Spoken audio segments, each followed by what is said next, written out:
They were confiscated, banned, and buried, not because they were dangerous, but because they worked too well.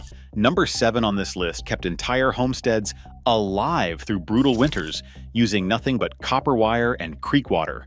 And number 19, it was a device so effective that the petroleum industry lobbied to have it criminalized in 14 states. Here is the truth nobody in Washington wants you to hear. Your grandfather was more self-sufficient than any prepper alive today, and the system dismantled everything he knew. Hit subscribe. Let us count down the 25 banned American survival gadgets our grandfathers hid from the government. Number 25, the solar box cooker. Before propane grills took over every American backyard, your great-grandmother cooked full meals in a reflective wooden box propped up in the yard. A properly built solar box cooker reaches 300 degrees Fahrenheit, using nothing but angled mirrors and black-painted metal. No fuel, no fire risk, no cost after the first build. She built hers from salvaged window glass and scrap tin. You can build a working version this weekend for under $12 using cardboard, aluminum foil, and a piece of old glass from any thrift store. The natural gas industry, backed by utility lobbying groups in the 1950s, pushed solar cooking out of mainstream American life by funding home economics curricula that framed gas as the only modern option. Solar cookers were rebranded as primitive. We now know they can pasteurize water at 150 degrees Fahrenheit and cut cooking fuel dependency by over 40%. Your great-grandmother did not need a pamphlet to figure that out. She figured it out every morning, and that solar-baked cornbread meant everyone was going to eat today. Number 24, the treadle water pump. Before electric submersible pumps became standard on American farms, your grandfather pulled clean groundwater using nothing but the rhythmic push of his own legs. Treadle pumps operate on a double-cylinder piston system driven by foot pedals.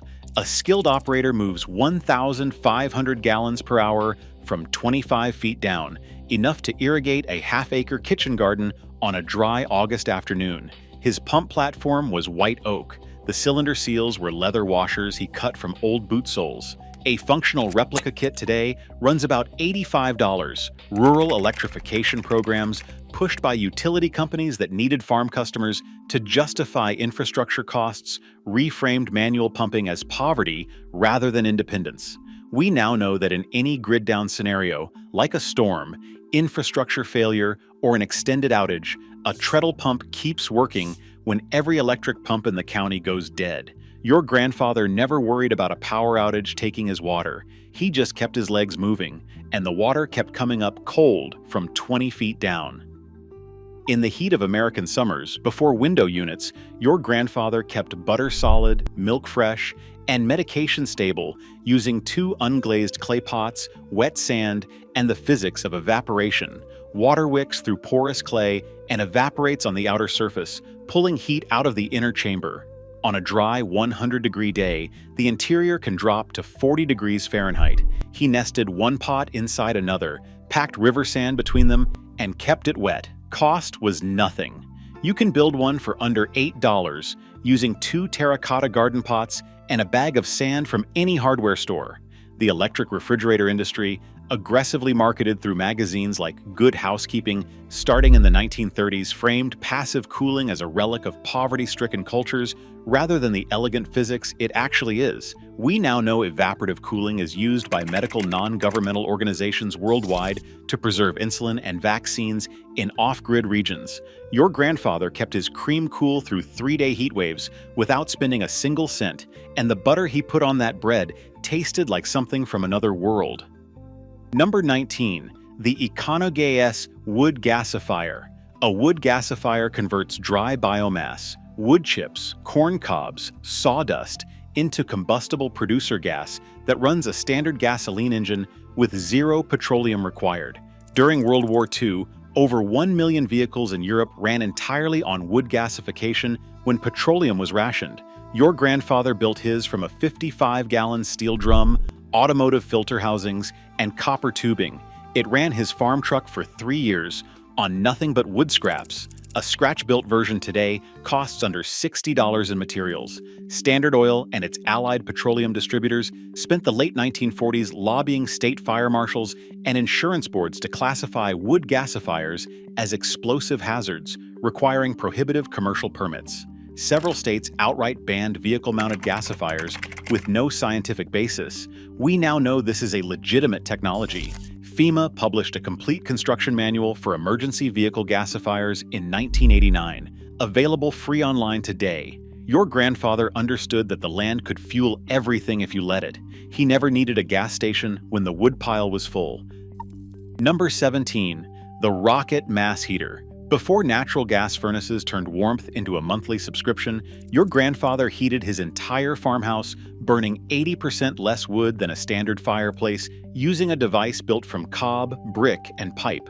A rocket mass heater burns small-diameter wood so completely, at temperatures above 1,800 degrees Fahrenheit, it produces virtually no smoke, no creosote, and no ash beyond fine white powder. The heat stores in a long thermal bench and radiates slowly into the room for hours. He built his core from fire bricks and cob he dug from his own property. Materials cost under $30 in 1948.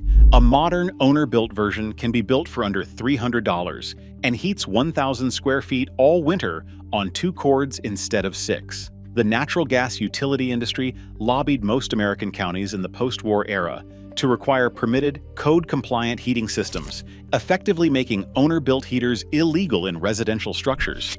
We now know rocket mass heaters burn cleaner than EPA-certified wood stoves by nearly every emission measure.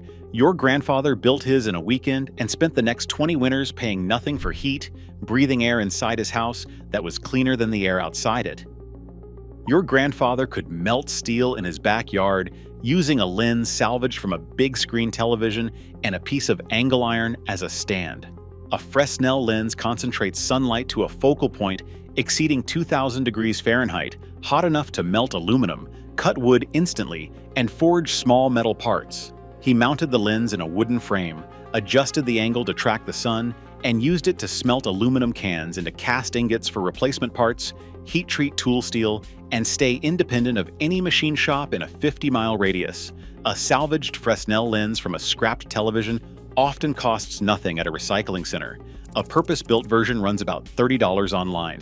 Insurance lobbies and fire code frameworks in many jurisdictions classify high-temperature solar concentrators as open flame equivalents that require permits. Some homeowners associations explicitly ban them. Researchers are now using solar concentrators to power furnaces and generate steam for electricity at utility scale. Your grandfather used one to fix his own equipment, make his own parts, and remain answerable to no one for the tools he needed. Number 13. The underground ice house. Before mechanical refrigeration, your great-grandparents kept food cold all summer using ice cut from rivers in January and stored in an insulated underground vault that maintained near freezing temperatures through August. A properly built ice house with earthen walls, a double-door airlock, and packed sawdust insulation between ice blocks kept 10 tons of ice solid for 8 months in the American Midwest. He cut 200-pound blocks from the river in February with a 2-man ice saw, and the last block came out of that vault on Labor Day weekend, still solid. A modern backyard ice storage structure using rigid foam insulation can be built for under $150. The commercial refrigeration industry, working through its appliance retail networks in the 1920s and 1930s, systematically replaced icehouse culture with the narrative that natural ice was unsanitary. We now know that ice harvested from clean sources and stored in sawdust has a contamination profile comparable to commercially produced ice. Your great-grandfather cut enough ice every January to keep his family's food safe all year, and when the electricity went out in the rest of the county, nothing in his cellar changed.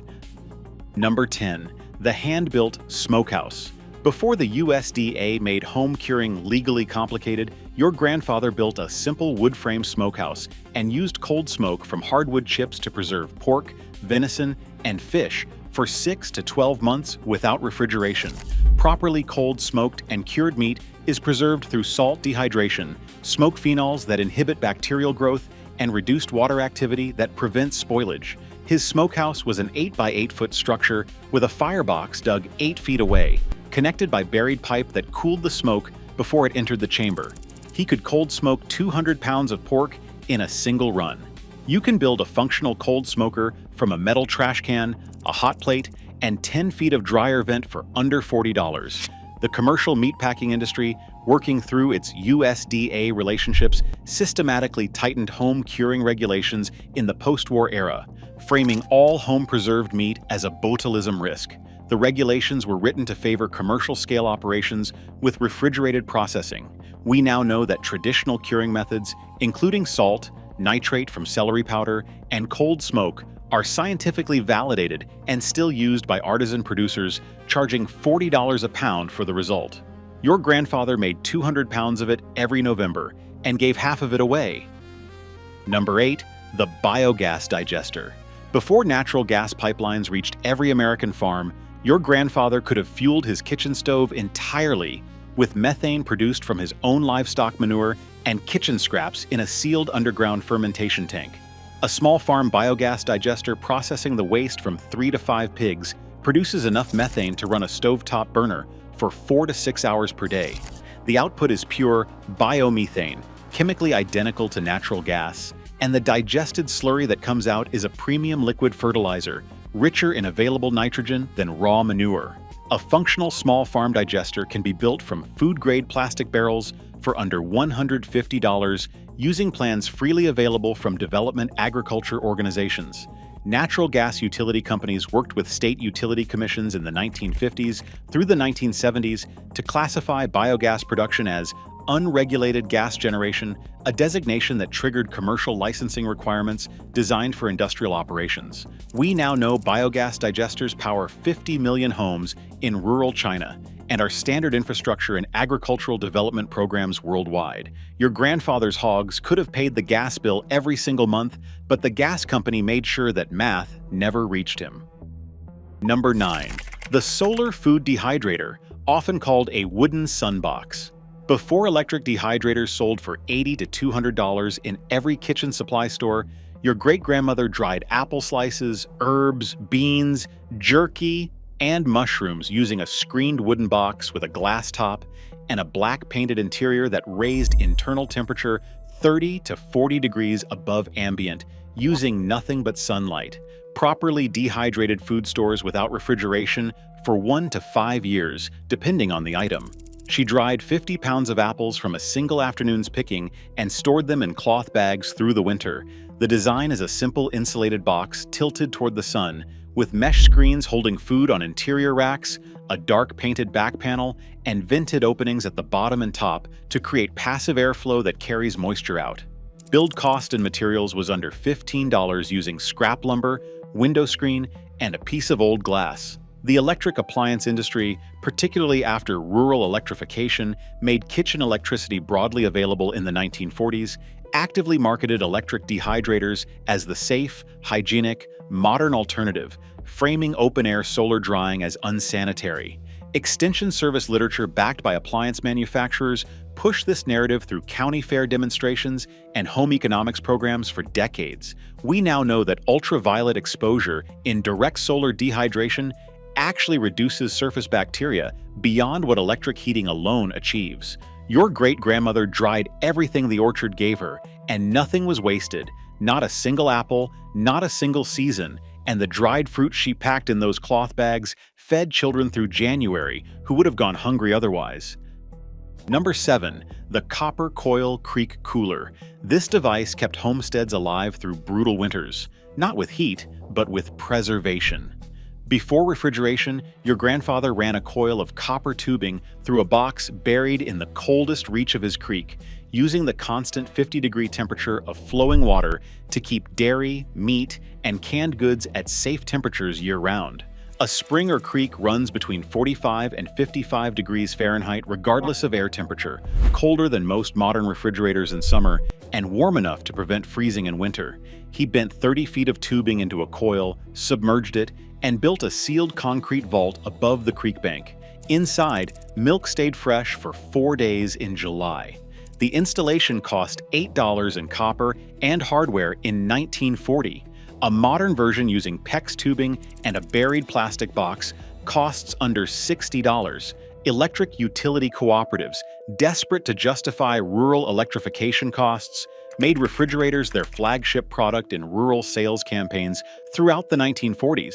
Creek cooling systems were framed as unreliable and weather-dependent, neither of which was true for well-sited installations. We now know flowing groundwater temperature cooling is 100% reliable, requires zero electricity, and produces no heat exhaust into the kitchen like early refrigerator compressors did.